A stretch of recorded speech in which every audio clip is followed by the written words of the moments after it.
GHMC Uppal zone Ghatkesar సర్కిల్లోని గురుకుల్ కళాశాల గ్రౌండ్లో premier league season 2 cricket tournament ముగింపు వేడుకలు ఘనంగా జరిగాయి. ఈ కార్యక్రమంలో ముఖ్య అతిథిగా మీ యొక్క అమూల్యమైన సమయం మాకు ఇచ్చి ఇక్కడికి వచ్చినందుకు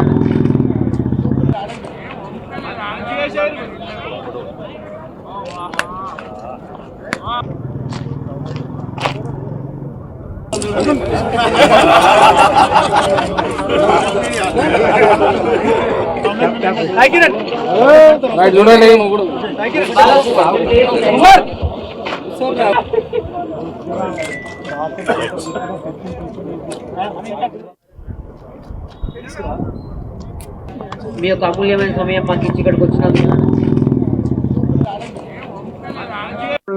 ఇక్కడ గట్కేసర్ గ్రేటర్ హైదరాబాద్ మున్సిపాలిటీలో ఇంత భారీ ఎత్తున ఇక్కడ ఏర్పాటు చేసిన మన అందరూ యూత్ ఆర్గనైజర్స్ అందరు కూడా, అదేవిధంగా ముఖ్య అతిథులుగా వచ్చిన మన బండారి సీనన్న గారి, అదేవిధంగా విజయానంద్ గారు కానీ, అదే మన కౌన్సిలర్ మన వెంకటరెడ్డి అన్న గారు, సార సీనన్న గారు, పెద్ద లక్ష్మణరెడ్డి అన్న గారు, మన రాధాకృష్ణ గారు, అందరూ ఇంకా వేరే వేరే ఊర్ల నుంచి కూడా, మండలం నుంచి అందరూ కూడా, సర్పంచ్లు, మాజీ ఎంపీటీసీలు అందరూ కూడా రావడం జరిగింది.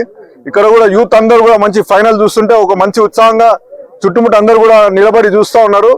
అంటే ఒకటే, దీనికి ముఖ్యంగా మల్లారెడ్డి హెల్త్ ట్రస్ట్ తరఫున మేము ఆర్గనైజ్ చేయడం జరుగుతుంది. మెయిన్ ఒకటే మా ఉద్దేశం ఏంటంటే యూత్ అందరూ కూడా గ్రౌండ్ లో నిలబడాలి, ఎండకు నిలబడాలి. ఇప్పుడు చూస్తుంటే అందరూ కూడా సెడెంటరీ లైఫ్ స్టైల్ అయిపోయింది. నేను డాక్టర్ గా నేను చెప్తున్నాను, అందరూ కూడా ఇప్పుడు అందరూ కూడా మొబైల్ అడిక్ట్ అయి మొబైల్లో ఎక్కువసేపు ఇన్స్టాగ్రామ్ సోషల్ మీడియాతోనే ఎక్కువ టైం స్పెండ్ చేస్తున్నారు. అదేవిధంగా బయట ఒక ఎక్సర్సైజ్ అనేది ఒక గంట కూడా చేయట్లేదు. మళ్ళీ అదేవిధంగా ఆహార పద్ధతులు కూడా అన్ని కూడా చాలా అంటే మంచిగా లేవు. కాబట్టి దీంతో ఒకటే యూత్ అందరూ కూడా సందేశం ఇస్తున్నాను, మీరందరూ కూడా ఖచ్చితంగా ఒక గంట సేపు ఎక్సర్సైజ్ చేయాలి. ఏదో మీరు క్రికెట్ ఆడతారా, రన్నింగ్ చేస్తారా, జాగింగ్ చేస్తారా, మీ ఇష్టం, కానీ గంట సేపు కంపల్సరీగా మీరు ఒక ఎక్సర్సైజ్ చేయాలి. ప్లస్ మీరు ఒక ప్రోటీన్ ఫుడ్ అనేది కొద్దిగా అట్లీస్ట్ మీరు డైట్ లో ఉండాలని నేను అందరు కోరుతున్నాను.